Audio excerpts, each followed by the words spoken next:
Salut les turfeuses, salut les turfeurs, bienvenue pour un nouveau pronostic de Benoît Requin. Merci pour vos likes, pour vos commentaires. N'hésitez pas à vous abonner pour recevoir tous mes pronostics tous les jours et pour accéder à tous mes tickets pour la course du Quintet. Rendez-vous directement dans mon commentaire épinglé. Ok, place au pronostic du Quintet du lundi 4 avril. Direction Chantilly pour le prix des Grandes Fontaines. Plat 3000 mètres, 16 partants, réunion 1, course 1, indice de confiance 1 sur 5. Petit retour sur le Quintet à l'envers du dimanche 3 avril. Les tocards se sont taillés la part du lion. Ok, c'est parti, on commence le pronostic et on commence avec le numéro 1, Baratin. Et on écoute Stéphane Wattel. Baratin travaille bien le matin, mais pour l'instant, on n'a pas pu concrétiser l'après-midi depuis son retour en compétition après castration. J'espère qu'il va se régler à nouveau et qu'on va pouvoir retrouver le cheval qu'on connaît. Ce Baratin d'ailleurs, le numéro 1, c'est mon cheval de complément en cas de non partant. On passe au numéro 2, Belgian Prince. Et on écoute Patrice Cotier. Il ne faut pas prendre au pied de la lettre son avant-dernière tentative où il avait joué 2 malheurs. La dernière fois, le terrain était un peu ferme pour lui. J'espère qu'il sera bien souple, il a l'air d'être resté bien et assez régulier. J'en attends une bonne prestation. Le numéro 3, Goya Senora. Et on n'aura pas les commentaires de l'entraîneur pour ce numéro 3. On passe au numéro 4, Barbadin. Et on écoute Didier Prodhomme. Barbadin est un cheval en progrès, comme l'illustrent d'ailleurs ses très bons résultats canois. Tardif, il a beaucoup grandi et évolué avec le temps. Il a eu une préparation notamment sur l'obstacle, puisqu'il va ensuite se produire à Auteuil. Sa marge au poids est désormais réduite, mais sa bonne condition est indéniable. Le numéro 5, Port Deauville, et on écoute Franck Foresi. Port Deauville n'a pas profité de conditions favorables pour se distinguer ces derniers temps. Le matin, il est en forme, et on retrouvera lundi un contexte plus favorable à ses aptitudes. La longue distance et le terrain probablement pénible seront à son goût. Un rachat de sa part est donc espéré lundi. Le numéro 6, Dojo.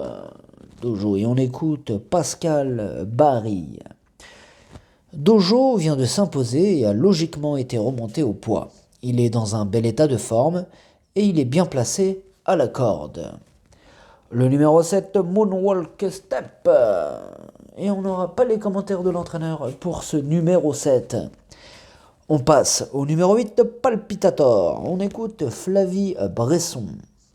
Palpitator commence à prendre de l'âge, mais il a du moral et en forme et va retrouver un terrain à sa convenance. On va désormais le revoir dans les quintets, des courses peut-être plus difficiles pour lui, car il n'a pas forcément la même valeur qu'avant.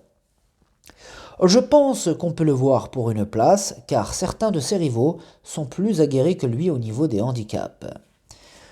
Le numéro 9, Speed of Motivator. Tout d'abord, ce numéro 9, c'est lui le 8e de mon pronostic.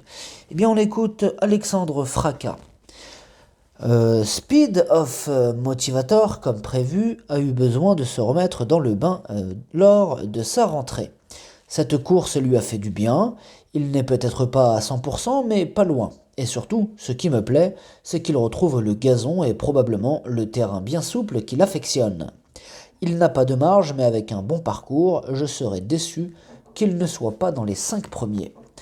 Le numéro 10, la Templière, et on écoute Michael Delzangle.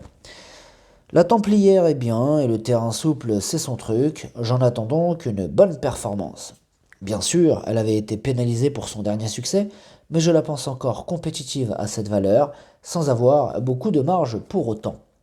Le numéro 11, Mac la Tambouille, et on écoute Rodolphe Collet. Mac la Tambouille, non, ça ne commence pas comme ça, pardon. Alors j'ai bien aimé sa course de rentrée, il a bien conclu son parcours. Cet engagement arrive un peu vite, mais le cheval paraît très bien le matin.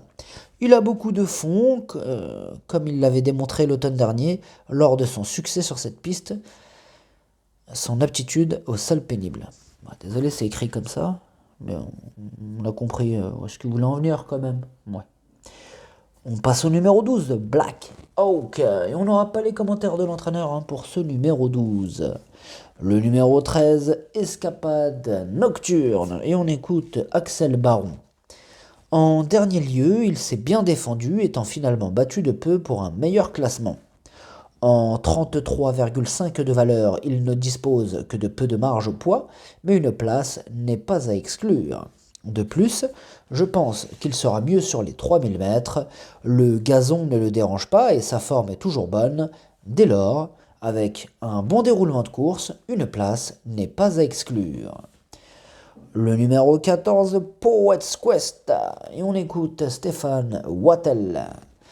La dernière fois, il n'avait pas couru depuis le 20 décembre, mais a tracé un bon parcours, je pense qu'il est compétitif.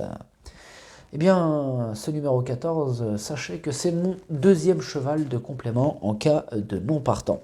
On passe au numéro 15, si tu me le demandais. Et on écoute David Smaga. Si tu me le demandais, est un cheval tardif qui a réalisé un bel automne l'an passé. Il a été pénalisé au poids depuis. Dernièrement, il n'a pu s'illustrer dans un lot similaire.